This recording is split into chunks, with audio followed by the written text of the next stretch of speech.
No, అతను ordinary man కాదు. అతను ఏం చేయాలన్నా చట్టపరంగానే చేయాలి. అర్థమైంది సార్. మీకు సాక్ష్యాలు ఆధారాలు కావాలి. అవి లేనిది మీరేం చేయలేరు. నా కృషిలో లోపం లేకుండా నేను చేయాల్సిందంతా చేశాను. చట్టపరంగా మీరేం చేయలేరు నాకు బాగా తెలిసిపోయింది సార్. న్యాయం ఎలా జరిపించుకోవాలో నాకు బాగా తెలుసు. Don't be emotional please. ఏంటి సార్, ఓ పక్కన కడుపు పండిపోతుంటే ఇంకా ఆవేశపడుతుంటారు. మా అక్కని చంపిన గుండెల్ని వదిలేస్తే రేపు పెద్ద మనుషులకి సంఘంలో చాలా మంది అవుతారు. నాకు మాత్రం న్యాయం జరిగే జీవితంతో ఏడుస్తూనే ఉంటారు. నా మార్గంలోనే ఎల్లుంటే ఆ గోండాలకి ఆ రోజు ఆఖరి రోజు అయ్యి ఉండేది. ఇంతకాలం మీ మాట మీద ఆగాను. మీ వల్ల న్యాయం జరగదని తెలిసిపోయింది. న్యాయాన్ని ఎలా సాధించుకోవాలో నాకు బాగా తెలుసు సార్. వస్తా సార్.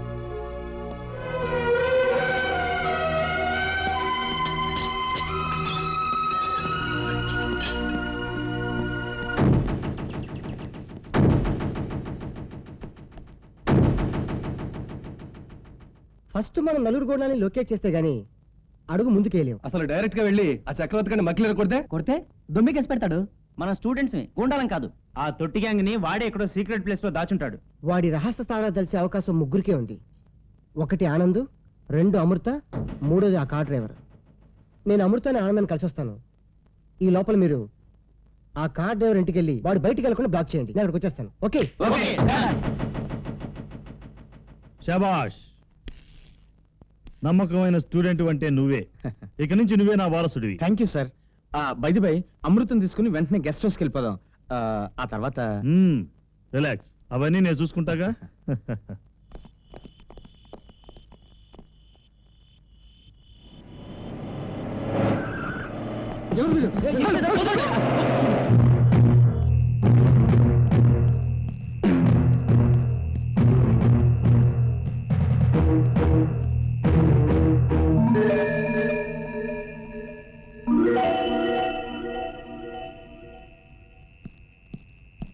ఇల్లు లాక్ చేస్తుందా? అవును. అంటే ముందు జాగ్రత్తగా మా నాన్న అమృతం ఎక్కడో దాచేస్తుంటాడు. ఇప్పుడు నాకు కావాల్సింది నలుగురు హంతకులు ఆచూకీ. వాళ్ళ గురించి నాకేం తెలియదు. అసలు మా నాన్న విషయాలు నేను ఎప్పుడు పట్టించుకోలేదు. అది నాకు తెలుసు. అందుకే నా ఫ్రెండ్స్ ని మీ డ్రైవర్ ఇంటికి పంపించాను బ్లాక్ చేయమని. నువ్వు వచ్చి నచ్చెప్తే మీ నాన్న స్థావరాలు బయటపడతాయి. అలాగే పద.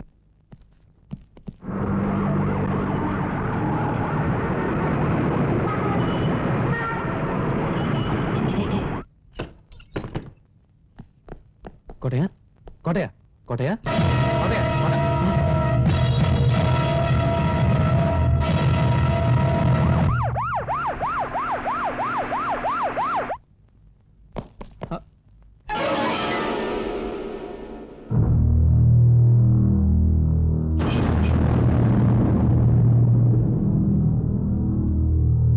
మిస్టర్ శ్రీధర్, డ్రైవర్ హత్య జరగడానికి ముందు రాజా నీ దగ్గరకు వచ్చాడా లేదా? వచ్చాడు.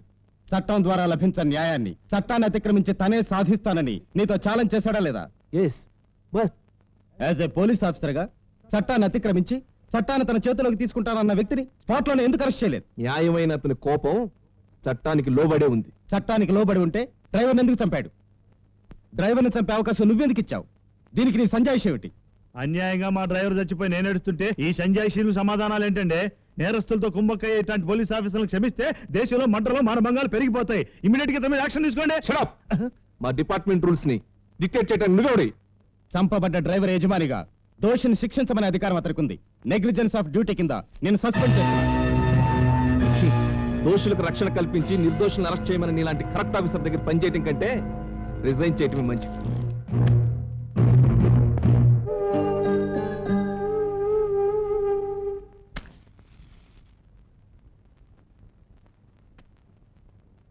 నువ్వు బాల నరకాసుడివి, బాల రావణాసుడివిరా. నువ్వు సామాన్యుడు కాదు రో. వాళ్ళ ప్లాన్స్ మూమెంట్స్ ఎప్పటికప్పుడు మీకు తెలియజేస్తూ ఇంత హెల్ప్ చేసినందుకు నాకు చిన్న హెల్ప్ చేయాలి. నా వారసుడివి, ఏం కావాలి చెప్పు. వారసత్వం కొడుగ్గా కాకుండా అల్లుడుగా కావాలి. నీ కూతురంటే నాకు పిచ్చి ప్రేమ. నాకిచ్చి పెళ్లి చేస్తే డాబర్ డాగ్ లాగా నీ దగ్గరే ఉండి ఎవరిని కరమంటే వాళ్ళని పిచ్చిగా కరుస్తా. నా కూతురు నీకు కావాలన్నమాట.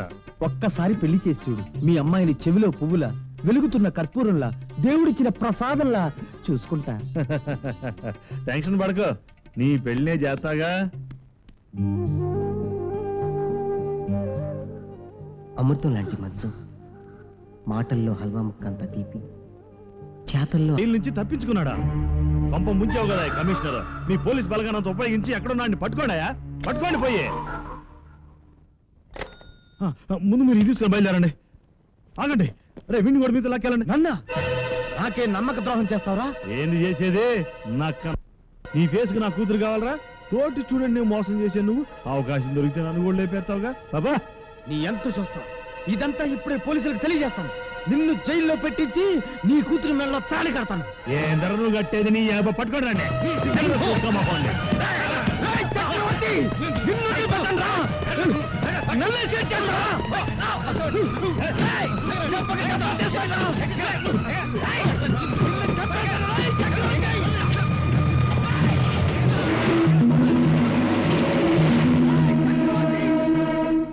చక్కగా కాలేజీకి వెళ్లి చదువుకోవాల్సిన రాజా జీవితం అక్క సావుతో తలక్రిందులైంది. ఒక పక్క అక్కను చంపిన హంతకులు, మరో పక్క పోలీసులు. ఎవరికంట పడ్డా ప్రమాదమే. వాణ్ణి ఎలాగైనా ఈ ఊబిలో నుంచి బయటకు లాగండి. ఎక్కడున్నాడో తెలియదు. ఏం చేయలేమని చేతులు కట్టు కూర్చుంటే ఎలాగండి? అదే ఏం చేయాలా అని ఆలోచిస్తున్నా. హలో, ఎవరా? అమృత? అవునంకల్, రాజా జైలు నుంచి తప్పించుకున్నాడు. అతను ఏ అఘాయిత్యం చేస్తాడో అని భయంగా ఉంది. ఎలాగైనా అతన్ని కాపాడండి. నీ రాజాని రక్షించే బాధ్యత నాది. నువ్వు నిశ్చింతగా ఉండు. చక్రవర్తి చాలా తెలివిగా దెబ్బతీశాడు. జైలు నుంచి తప్పించుకున్న మీరు ఓపెన్ గా హంతకులు వెతకలేరు. పోనీ ఏ విధంగానైనా నేను మీకు సాయం చేద్దాం అనుకుంటే నన్ను సస్పెండ్ చేశారు. నన్ను సస్పెండ్ చేశారా? అవును. చూసారా, ఇన్నాళ్ళు మనం చట్టం న్యాయం అంటూ టైం అంతా వేస్ట్ చేశాం. ఇంకా ఆలోచించే టైం లేదు సార్. మా నాన్న ఇప్పటికే అలర్ట్ అయి ఉంటాడు. ఇక చట్టం గురించి ఆలోచించే పని లేదు. గమ్యం మార్గం ఏదైనా పర్వాలేదు. ఒంటి మీద కాకి డ్రెస్సు, చేతిలో పవర్ లేకపోయినా సరే ఒక సాధారణ వ్యక్తిగా మీరు చేసే ఈ మహాయజ్ఞంలో నేను పాలుపంచుకుంటాను. ఓకే? హలో, సంధ్యను చంపిన హంతకులు వ్యాన్ లో స్టేట్ బోర్డర్ దాటి పారిపోతున్నారు. ఇప్పుడే బయలుదేరుతున్నాం. అమృత ఫోన్ చేసింది. మనం ఎవరి కోసం ఎదుగుతున్న రౌడీలు ఇప్పుడే చక్రవర్తి గెస్ట్ హౌస్ నుంచి వ్యాన్ లో బయలుదేరారంట. కమాన్, హరి అప్.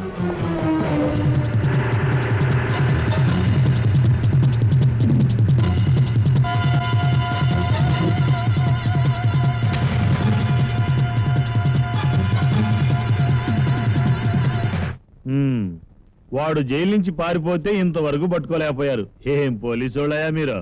ఇంత పెద్ద టౌన్ లో పట్టుకోవాలంటే కాస్త టైం పడుతుంది. ఈలోగా నా టైం అయిపోద్ది. మా పోలీస్ ఫోర్స్ మొత్తం వాడి కోసం వెతుకుతుంది. వాడు చిక్కే వరకు మా ఇంట్లోనే ఉండండి. బయటికి వెళ్తే ప్రమాదం. ఇక్కడైతేనే సేఫ్.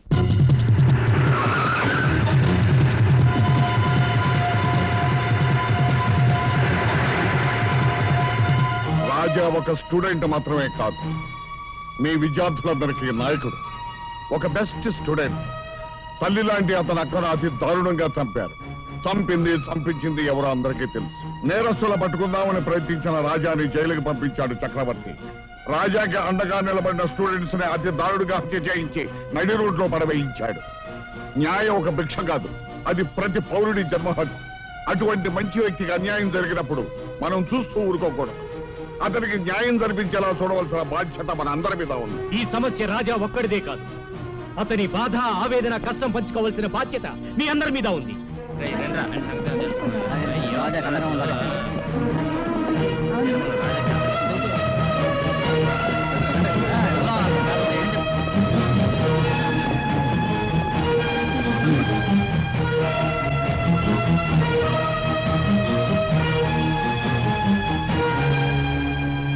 ప్రభుత్వ యంత్రాంగం సక్రమంగా పనిచేయనప్పుడు ఉద్యమించి దాన్ని క్రమబద్ధంగా అమలు జరిపించే బాధ్యత మీ విద్యార్థుల మీద ఉంది. మనది ధర్మయుద్ధం. కదలండి, దోషులు పట్టుకుని ప్రభుత్వానికి అప్పగిద్దాం.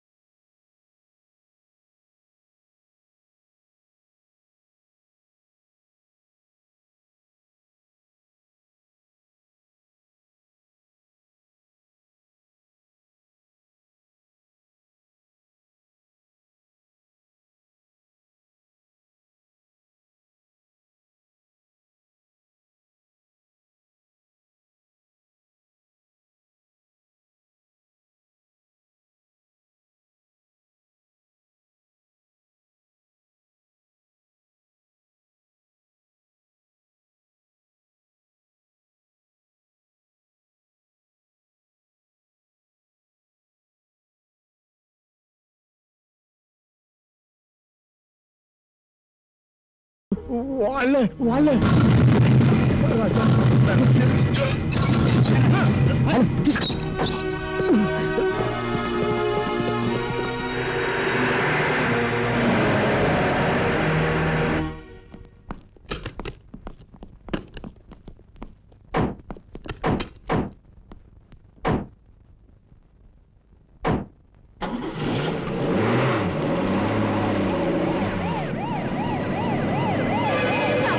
ఆగండి.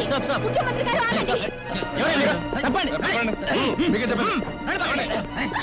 ఆగండి. నేను ముఖ్యమంత్రి గారితో మాట్లాడాలి. నేను సీఎంతో మాట్లాడాలి. అమ్మాయిని వదలండి.